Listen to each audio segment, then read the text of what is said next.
Okay, here we are, ladies and gentlemen, November 11th. It's way before pumpkin hour tonight.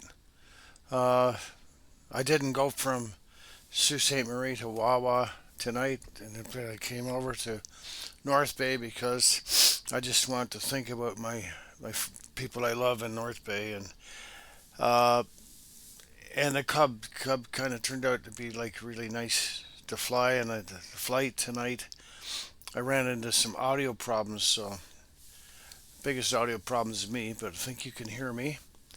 And we're going to veer east from uh, the airport in is it Garland Airport, whatever, Charlie Yankee Bravo North Bay to Mattawa. And at the end, it kind of works out kind of nice. It's crest over hill, come back along the stupid Norton. Come on, God help me get rid of that crap. We're going to come back along the Ottawa River and into and land at Mattawa. And on my big navigation map, the Ottawa River there, everything is just ticky poo the way it is in real life. And not they've got it pretty good on MSFS. My big problem tonight is I spent an hour. I can't for my friend Harvey or anybody. You guys can't hear on the recording there. You cannot hear the engine noise. Certainly can't feel the vibration in your toes like I can. Uh, and I just was blue in my face, rabbit trails and AI trying to get that all together again. But uh, next year in Saskatchewan, we'll get that together. So, what's going on here? Second day with the new keyboards up on the side, things a little different. I need a new USB cord to. Oh, that's quite the view. Ha! Up on top of the roof. Well, son of a gun. Let's see what we can do here. I got to get rid of this replay thing, and then I can go outside. Can I go outside? No, I just can't go outside. Got to get rid of the other recording device, the one I'm talking to you on. Okay, let's see. Now, can I go outside now? Yes. Okay, so now you can see the airport just on the port wing, right? And we're heading over to a lake over here. I think Peter told me it might be Trout Lake where Hotel Mike Bravo was st- sitting. I flew off on floats for years, or it could be the 4 Mile Lake. I'm not sure which. So there's the airport, and there's the Cub. It's not too far a flight over here, and I took the clouds all out, so scenery's better. Good thing I don't have it in real time because I was working my proverbial butt off this afternoon after our walk, grabbing a bunch of stuff out of the ditch and hoses and that because we got our first bit of snow. I had a little duck pond, goldfish pond in the ditch with all kinds of this and that knickknacks, and I had to break the ice to get the solar fountains out. Got everything. Pick up a bunch of milkweed. Mama didn't want any more milkweed around because it's starting. We're going to be able to ship it offshore if we get any more milkweed. Then I got all that done. My body kind of feels sore, and this is therapeutic.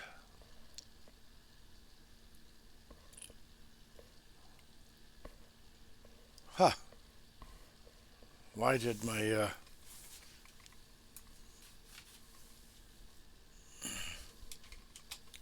oh yeah, there's a. You can't see it, but well, maybe can you see it with my other camera? I have a new panel. That's because I ran into last night. I ran into like panel nightmare. The program is a fabulous program, Air Manager, but sometimes things go south. It's usually me. The program. This panel's out of a. Mm, oh, my brain has all gone to fudge. Beechcraft Baron, I think. And it's a lovely panel, actually. Fills up the whole thing. It's got a lot of gauges on it. I certainly don't need for a cub. Oh yeah, it says Beechcraft right on the gauges. Oh, that's RPM.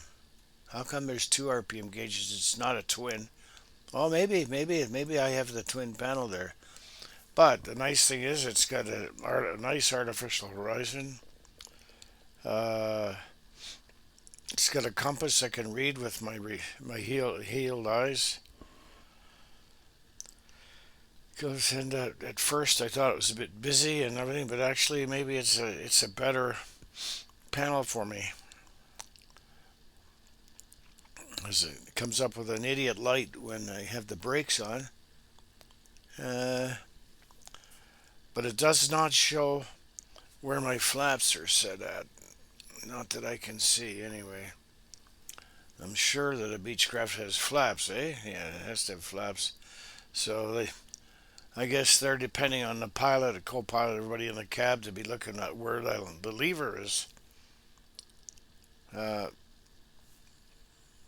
so I just have to remember, did I put it on first set, second set, third set, so with the flaps? But, well, watch the. Oh no, I can't do. I don't think I can do this. Let me try this. You're looking there. Watch the trailing edge there. I don't think I can put flaps on. No, can I? No. Are they? They're shaking. No, I can't put them on because it's in replay.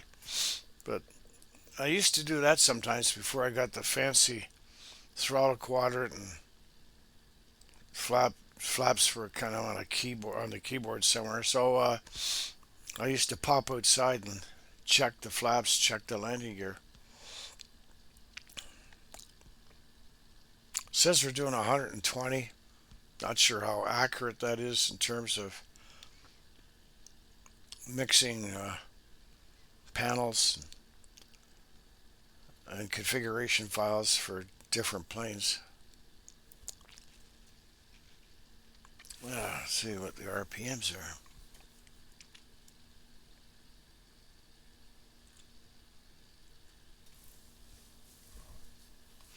The RPMs for maybe at 3/4 or whatever. 2300 on there. It says. Oh, and our speeds come down to 100 because it looks like I'm climbing a little bit. Well, that's one thing I can do is I can give you a side view. It's got a little bit of angle of attack there, eh? The sweet thing is, like I think I said one or two flights back, that my trim, my elevator trim, is now on my throttle quad. I've got flaps on there, and I have landing gear for planes that have it, and I had brakes on it, which was kind of a waste. So I took the toggle switch and turned it over to trim, and it's just so much nicer to be able to do positive trim up or down. And we're Varios is the vertical speed indicator that we're still climbing.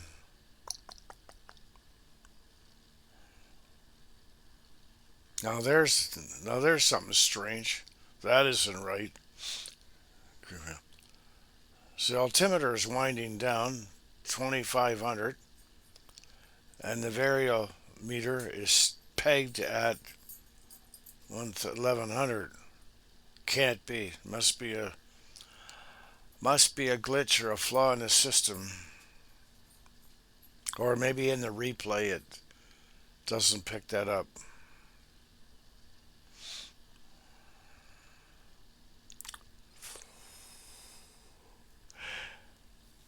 Soon I want to, after I do this, the next flight from Sault Ste. Marie to Wawa and up to uh, along number 11 highway, Hornpayne, Hearst, Kapuskasing, Cochrane, Timmins, yada yada, back into North Bay.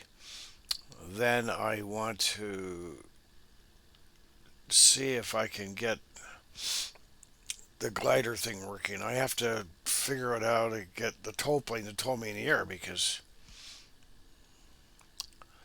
I don't think I could just take it up and start it at the side of a mountain. I think I tried that, but they want me to really be hooked up to a tow plane.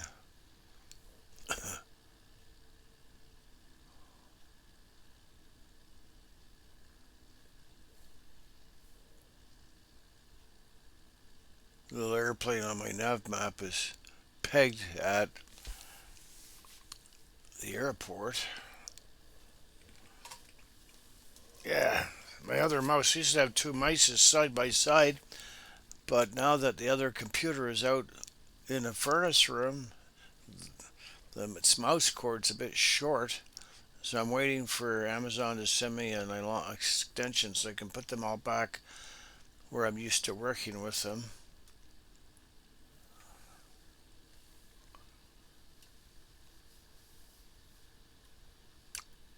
See if I can put. So it's got connections from that other computer, so that's okay. Oh, you probably heard me complain about not seeing a little plane. I see a little plane, but it ain't moving.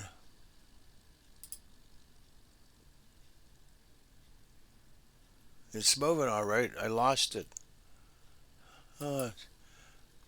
Hope the guy flying the plane there is on the straight and narrow. Okay.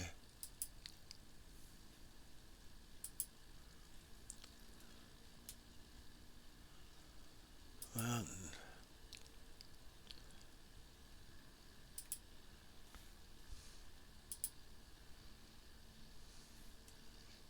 I've got to go to night school on this navigation program.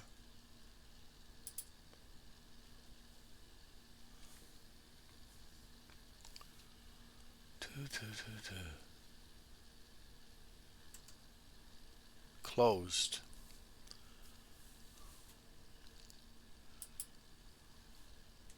Toggle. 1, 2. It's connected again. Okay. But the little airplane went to Tim Hortons. So because my nav map's out, I can't tell you like how far I am from wherever.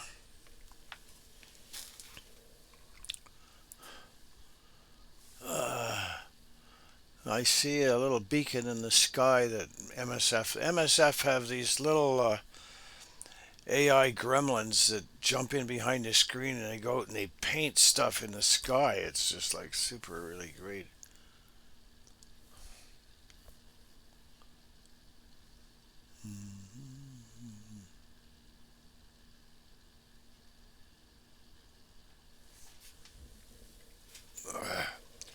Learn something. I need a twin brother to remember the stuff that I forget. Anybody ever see the movie Clone? Oh my goodness. It was really cool.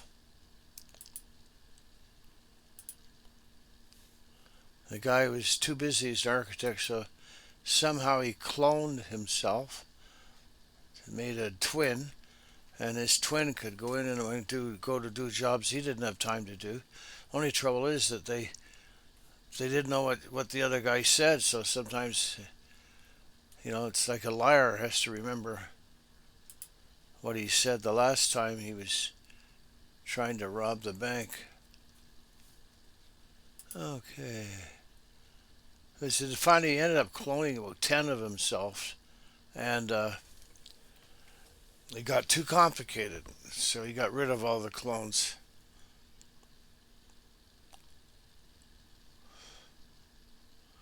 There we see Mattawa Seaplane Base, 10 miles at 10 o'clock on the port wing. Looks like there's another little airport over here on the right. I think I flew over to look at that, but No idea what that is, but actually the land strip at Mattawa and the seaplane base are very close to each other. Once, when I was on a construction job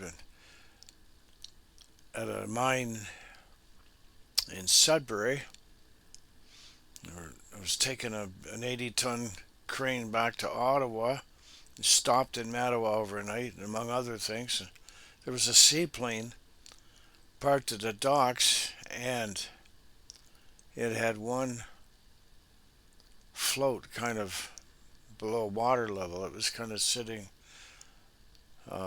capsized, not capsized, but sitting a strange attitude.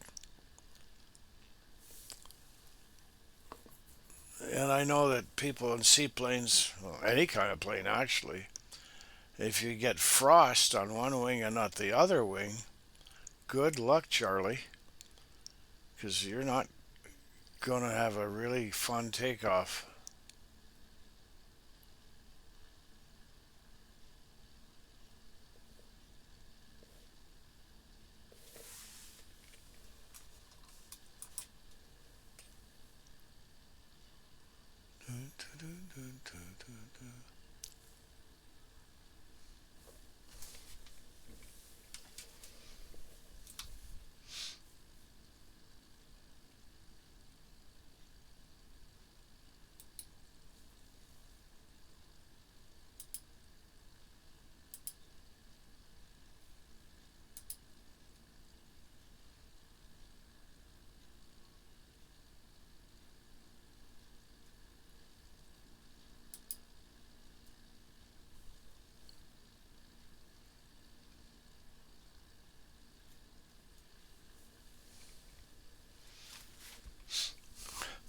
I think it's marginally cooler in this shack now that the other computer is out in the furnace room.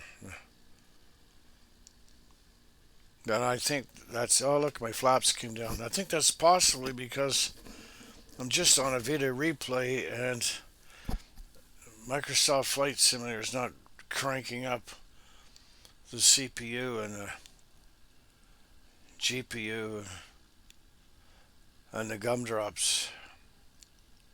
Oh, the weather's so beautiful there today. Snow. 145 days to April Fool's Day. Tell me that it was that we had. Tell me that we had July, August, September, even October. Tell me. Yeah, it was too hot actually. So, right there, I think you can see.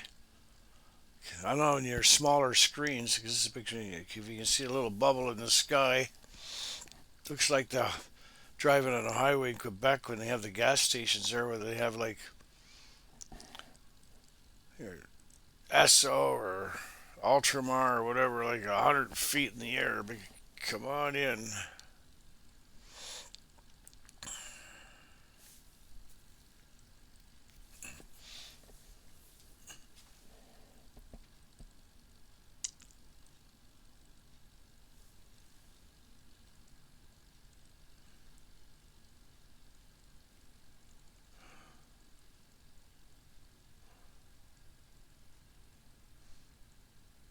It's going a little bit sweet slowly.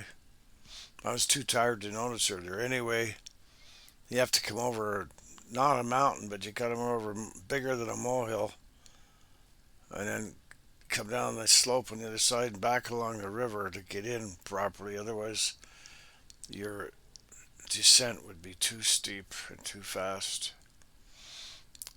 Otherwise, it would be good to hit the simulator up to 2 times the rate.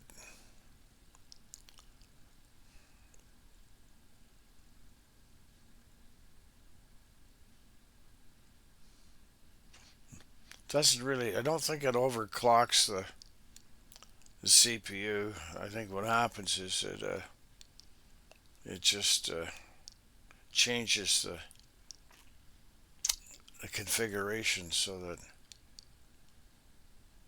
what they call the true airspeed looks truer. I mean, everything's going by the book here. You know, the angle of attack and the RPMs and the airspeed and the altitude and all that's pretty bang on. But I think the resources get taxed and it slows down what's visible there. On the other hand, to argue against that is it depends oftentimes on the plane, the programming of a plane. Some seem to fly at a more realistic speed, feels like I'm in my regular plane, and some fly slower. All the programs are not equal, and they're not all done by Microsoft. There's there's a lot of add-on um, airplanes. So what can we do here for you? Looks like the mighty Ottawa River way over there, right? We're coming over this. You know, I'm not going to change this for a second. Well, man, I see it the side window. What do I see? Yeah, there's the okay. Now we're going to go over this little hill. Actually, they have skiing at Mattawa in the winter, which we are getting very close to.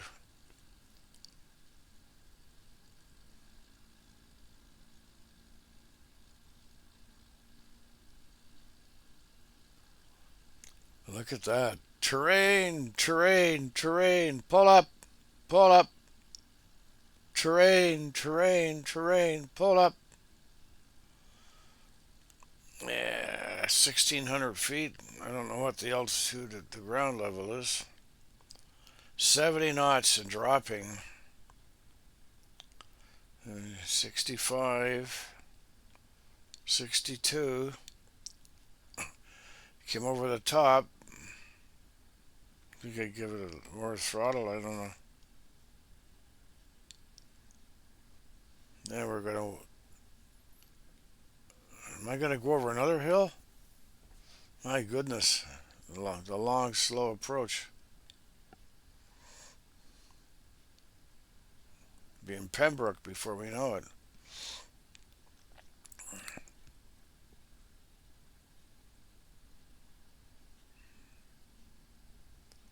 I must have made hundreds of drives on Highway 17 from Ottawa to the family in Sundridge and the North Bay, Sundridge mostly.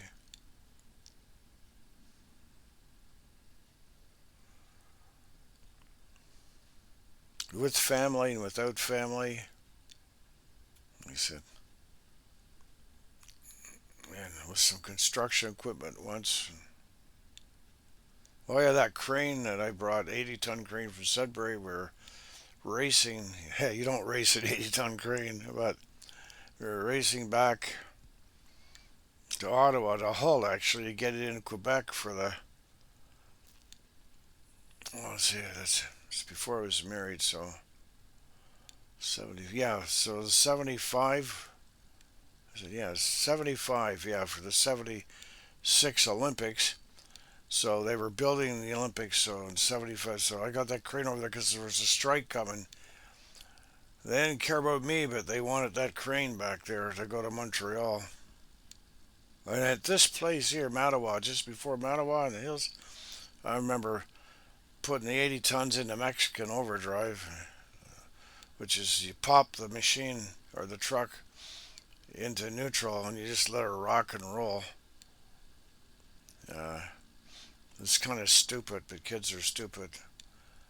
But I knew on the other side, we hit another hill, and we go up the hill would slow me down, right? I just wanted to see how fast it would go.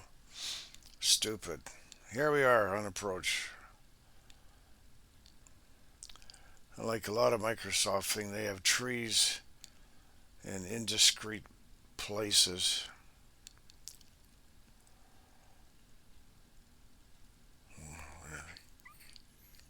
70 knots, oh, I see.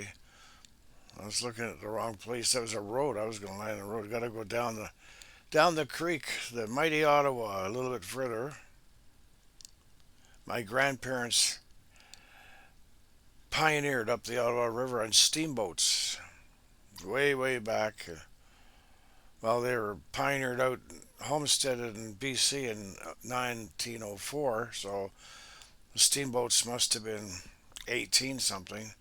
Come out of Ottawa about 10 miles and get off the steamboat, take a stagecoach around the rapids, get on another steamboat and go up the Pembroke area or wherever, get off the boat and get into another stagecoach until they finally got to uh, the end of the up around Cobalt, which the Liskeard, where my father was born, and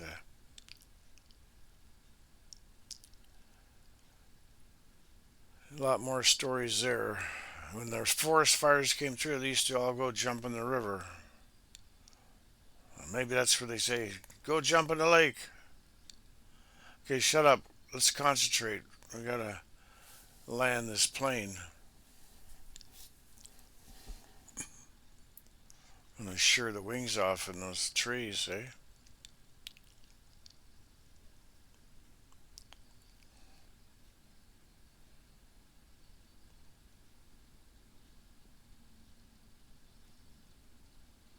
Yeah, cut right through those trees. Yeah.